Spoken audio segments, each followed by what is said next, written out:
Hey guys, I know that this is a different video format to how I typically do my videos, but I felt like it's just not even worth it for this video to try and set up my camera and to look nice for it, honestly.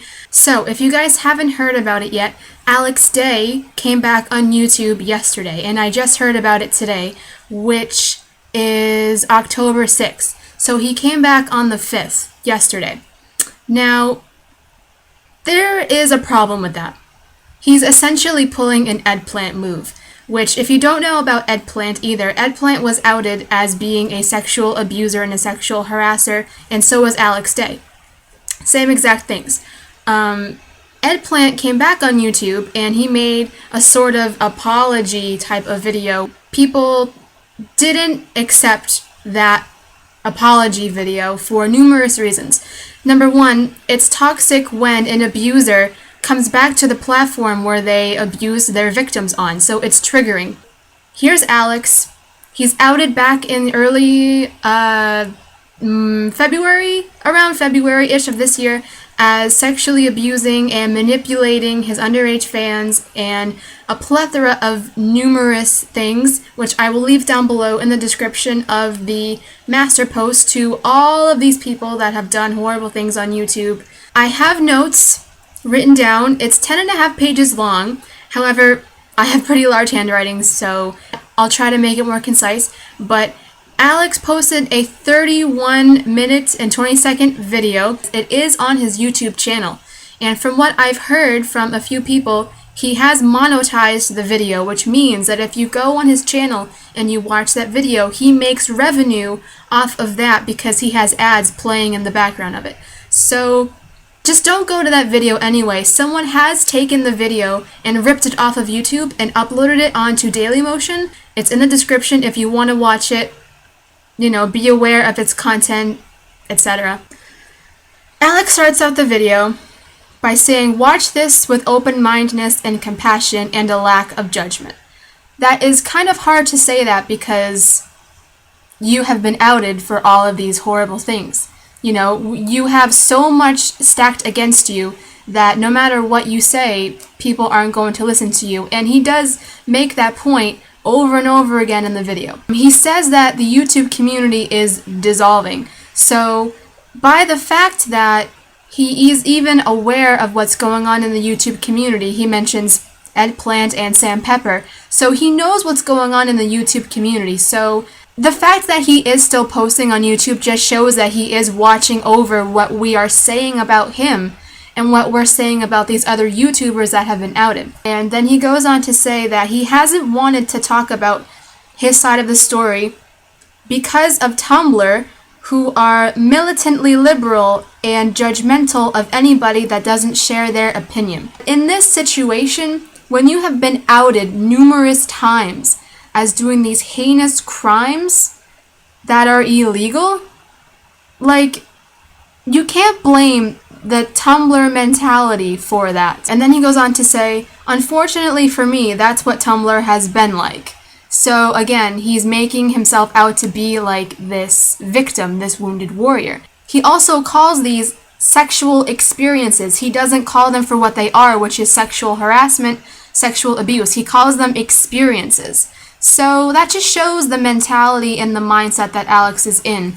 He goes on to say, they felt like they couldn't say no, I guess, which he's referencing the victims. Again, that just shows the mindset that he's in. When he says they felt like they couldn't say no, I guess, he says it in that kind of tone. So you can tell that by the way that he's saying it, he's not really taking it as seriously as he should be or as genuinely as he should be. He goes on to say, "I haven't defended myself at all," which is not true, because if I remember correctly, when these allegations came out against him, he made a Tumblr post saying that they weren't true or that they were elaborated. So that is defending yourself. That's defending your name. He goes on to say, "There's a lot of anger and fear and pain in the community right now, and I am a person that can reach a lot of you, and maybe I can decrease some of that." So he talks about the video that he's making now, and he's saying that by coming out and by talking about his side of the story, and whatever, that he feels like he can decrease some of the fear that's going on in the YouTube community. No, that's only going to add fear. That's only going to draw more attention to you. And then he says sarcastically, being famous on the internet is so important to me. If it really didn't mean anything to you, you wouldn't have even bothered to, 1, monetize that video that you just made, and 2, even bother to come back at all. So, and then I write as a note, he doesn't agree with Masterposts because he thinks that they give everything equal weight. So then as an example, he's saying that there are first 3 anonymous text posts on Tumblr from girls coming out and saying their stories, and then he talks about the 3rd one in particular, and that's like the only one that he honestly references to. So he says, the 3rd one, and for background information, that's when Alex organized an event just to see this girl and manipulate her. He says that the 3rd one isn't me raping somebody. If I made her feel uncomfortable, then that sucks. So then he goes on to say that that meeting, he claims it to be an organized Sopio event and that it wasn't created just to meet her. Well, then he's going against what that girl is talking about. You're taking it and you're manipulating her words, and you're sort of spinning the truth around. You're turning the tables around to make yourself look better. Anyway, so he goes on to discredit her side of the story by saying the tickets were being sold online, and if she hadn't bought one of them, then she wouldn't have come. So that's victim blaming by saying, well, she bought a ticket. If she didn't want to see me and do whatever the hell to me, then she wouldn't have come. No, that's not true, because if she felt pressured or manipulated to go to that organized Sopio event, then she would buy a ticket because she felt pressured. She felt like she probably couldn't say no. So he's victim blaming her and he's discrediting her story. So then he goes on to mention that she asked Alex to film a video with him during that event. And he suggested that they go alone in a back room because everyone was playing Sopio and it was noisy, and I don't care much about video quality anyway, but I wanted people to understand it. So his reasoning for asking this girl to go alone with him in a back room to film this video was that it was noisy. I don't know, let's just take her and seclude her away in this back room. I don't know how many people were at that organized Sopio event, but it couldn't have been that loud to where when she goes to edit the video later, she can't just edit the audio. I don't know. I'm not even sure. But I'm taking the side of the victim. You should always take the side of the victim before anything else. Do not discredit the victim's story, because there is a huge percentage, something around the lines of 98% of the people that come out and say that they have been sexually abused, those accounts are true, and only 2% turn out to be false accusations. And then he goes on to say, she was 15 at the time and I wasn't attracted to her. I'm not into it. Which means he references statutory rape, meaning that, she was 15 years old and I wasn't attracted to her. Besides, I'm not into that kind of thing anyway. So it's kind of like, really? Okay, knowing your track record, I don't really think so.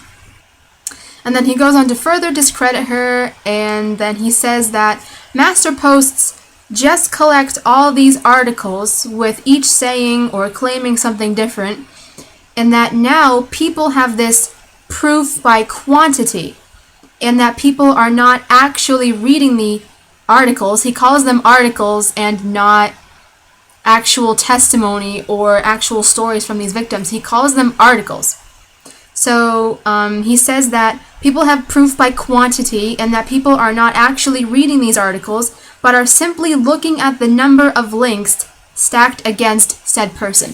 So he's saying that when someone goes on a Masterpost and they see that Alex, for example, has maybe a dozen links to discredit what he's saying and to say that Alex is a sexual harasser, he's saying that people don't actually read the articles and they just look at the number of links and say, oh, well, shit, it must be true.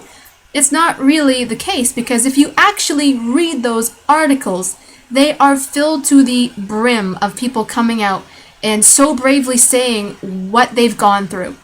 Like, these poor girls have come out and said that you have done these horrible things to them, and people are actually reading those articles. Like, if they weren't factual or genuine articles, they wouldn't be on there. And then Alex says that things are misappropriated. So again, he's saying that what people are saying about him is not true, that they are not factual. So he's going against what these poor girls have gone through. He's not discrediting that he has known these girls. He has said that he knows the girls that have made those posts. So it's like, he knows what he's doing. So he says all those things. And then he goes on to say, to go into detail about some explicit events makes me feel uncomfortable, because I'd have to recount personal things those girls said to me or did with me. Out of respect for them, they've clearly had a horrible 6 months too. So those are his reasons why he won't go into detail, or he won't further explain these situations. I mean, to say that it makes him feel uncomfortable to recount those things. How do you think those poor girls felt when they went on Tumblr and they told people, they warned and cautioned people about Alex? How can you just take that away from the victims? How can you take that away from them? Like, don't turn it around to bring sympathy to you. No. That's being a real asshole. But anyway, and then to say, out of respect for them, they've clearly had a horrible 6 months too. That's like, don't even try to play it off as if you actually care about those victims and those girls, because you really don't. But anyway, he then says, when I look back on them, which means those events, it doesn't feel like they were pressured. It feels pretty reciprocal, actually. That's what he said. He thinks, well, it felt reciprocal to me. I mean, she wasn't saying no, or she wasn't giving me any indication that she didn't like it. It's like, really, dude? Really? But anyway, he goes on to say, I wish that they had told me instead of the internet. So he's talking about, he wishes that the girls, instead of going to Tumblr and making text posts, went to him instead. That is counterintuitive. You know, if these girls actually went to Alex first, Alex would manipulate these girls into not saying anything. So by coming out and by making Tumblr text posts, these girls are warning people. They're warning the public. They're warning Alex's fans and other YouTubers of what Alex has been doing. So he doesn't want that. Remember, he doesn't want people to know these things. So then he wishes those girls would have come to him and talked to him about it. It's like, there is no point in that. So then he goes on to say, people focus a lot about what consent is, which means that he is aware of these YouTubers making videos about consent, etc. So people focus a lot about what consent is. What I think is important is more educating people on how to treat each other. And you need to take a lesson from that too, Alex, because emotionally manipulating young girls into doing things that they don't want to do, that's not treating each other right. That's not the golden rule, Alex. So then he goes on to say, which actually shocked me, I had already dealt with it. By it, he means all of these allegations that have come out against him. So I had already dealt with it by the time Tumblr had found out about it. So that's great for you, Alex, that you got over the horrible shit that you did to these girls, but those girls probably haven't gotten over it. So I make a note to myself that says he mentions that in the past, when he saw a hot girl, he would think, oh my god, there are so many things I want to do with her. So then he goes on to say that now when he sees a girl, he thinks, wow, what could that girl provide for me emotionally or intellectually? There are so many things she could potentially offer me. So both are horrible mindsets to have in mind. One is where he says, you know, me, like, you know, I want, I need, I must have. That's him. That's his mindset. And then now he says he thinks it's better that he only thinks about like what people have to offer him. If someone doesn't evoke him, or if someone doesn't provide anything that he wants, he tosses them. And he goes on to say this when he says, when I stopped seeing people as just, what can I get from them, there were some people I didn't want to be friends with anymore. So again, manipulation, coercion of his friends and other people. So then he goes on directly to speak to those watching that could still be on his side and that maybe don't know of the allegations against him. He just portrays himself to these people as a wounded warrior, and that what he says will never be enough to those that actually know the truth. It really sickens me that he's actually doing this. Like, he's playing on people's sympathies. And he knows that his demographics are young girls. Young girls, probably under the age of 16, that will blindly follow him. So then he goes on to say, I can think of a few people who will be brought down by my making of this video. My hope is that more people will be eased by this. So again, he knows that people might be triggered by it. He doesn't give a shit. He doesn't care if he hurts people's feelings. He doesn't care. I'm not a rapist. I'm not a sexual predator. I never force anybody into anything if they didn't want to. This is all happening on YouTube. If this was happening in a real live event, like if Alex was, let's just say, working for a business or a law firm, and these allegations were brought up against him, all of these things stacked up against this guy, he would be smashed. He would be ripped a new one. He would just be cast aside. Society would not let him get another job. It would be on all of his records so that if he goes to get another job, they would see the shit that he's done and they would see why his past employers fired him.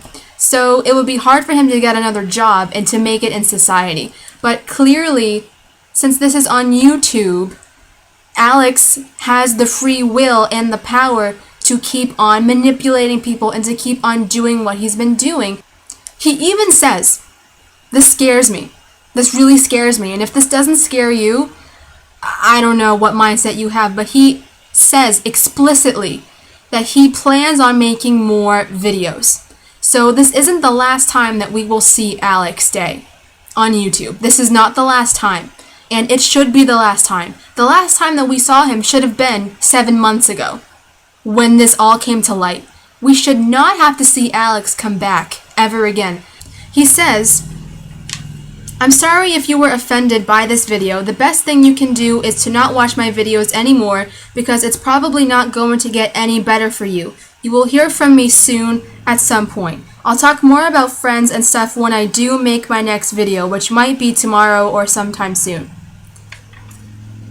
Guys, this is scaring me. I don't know if it's scaring you, but it's really concerning to me. What actually interested me about what he said in this video was, a lot of people think that I delete YouTube comments. You should know that I don't care enough about anything to do that.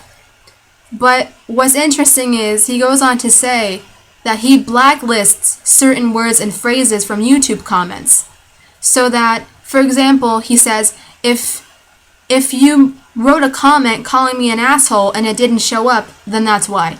Because he blacklists words and phrases. He's saying that he doesn't censor people and that he doesn't delete comments, but blacklisting is censoring. So someone can't come out and say the truth without being blacklisted and without having their YouTube comment removed. He says, like, you know, I'm going to keep making videos as long as I have things to say, and I do have more things to say.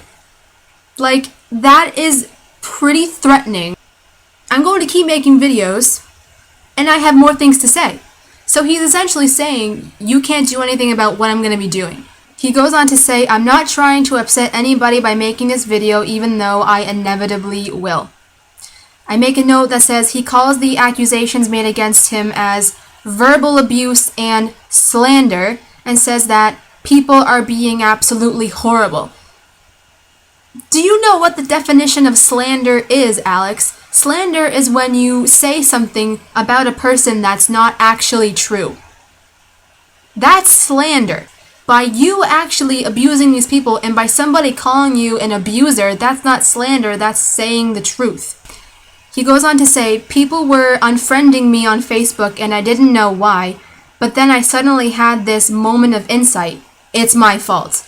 They haven't got anything to go on and they keep hearing these awful things about me and they just have nothing in my defense. So, again, he's saying that his friends are unfriending him on Facebook and he didn't know why until he thought, oh yeah, of the shit that I did. He thinks that there is, like, all these false accusations against him. and that they don't know his side of the story. Alex, you've already said your piece. You said it months ago, and you don't need to make this 31-minute video to state your piece again. That's enough. And then having all of these people, these poor young girls coming out and saying their stories, that's enough for people to block you and remove you from Facebook. That's it. That's all I have. That is the 10 pages of notes that I wrote on this subject matter. So, those are my opinions. I call bullshit on this apology. That's not even really an apology. Again, it's just Alex trying to clear his conscience. He's not actively, genuinely apologizing for what he did. But remember, these people, like I've said before in my other videos, are master manipulators. They know what to say to get sympathy. And they're playing on your emotions, and we shouldn't fall for it. I didn't fall for it. I know a few other YouTubers didn't fall for it, and I will leave their links down below to videos that they have made. Also, I should let you know that over the past 2 days, I've compiled a huge playlist of responses to YouTube abuse, YouTube manipulation that's gone on, just people talking about this. It's over 100 and maybe 70 videos or something like that, and it's an ongoing updated playlist. So I will leave that playlist down below. And if you haven't seen my videos where I talk about Sam Pepper and Jason VeeOneEye, I will leave those down below too, because they were outed as sexual abusers and harassers, soliciting nudes from minors. It's disgusting. It's horrific, and this needs to be stopped. And with this being on YouTube, it makes this more susceptible for people like Alex to come back and to try and ploy us into believing what he says, and to discrediting what his victims have said, and to falling back with him. I just wanted to be as clear and thorough as I possibly could with this, because honestly, I just sat there and every other sentence that he said, it was problematic enough for me to write it down so that I could speak about it. And please do not stop speaking about situations like these. I appreciate it if you took the time to watch my video. Take with what I say with a grain of salt. You can have differing opinions from me, etc. But this is just my own opinion. This is just my own words. And, you have every right to think what you want to think, but do not fall for Alex's guise. Don't fall for what he's doing. Because, Alex, you're done, son. You're done. You're done. Honestly, you have been done. I don't know why you feel like you have the need to come back on this channel and feel like you have more to say. You don't have anything more to say, buddy. You don't have anything more. You've already said your piece, and us as a YouTube community and your victims will stand up against you. Always. Every time.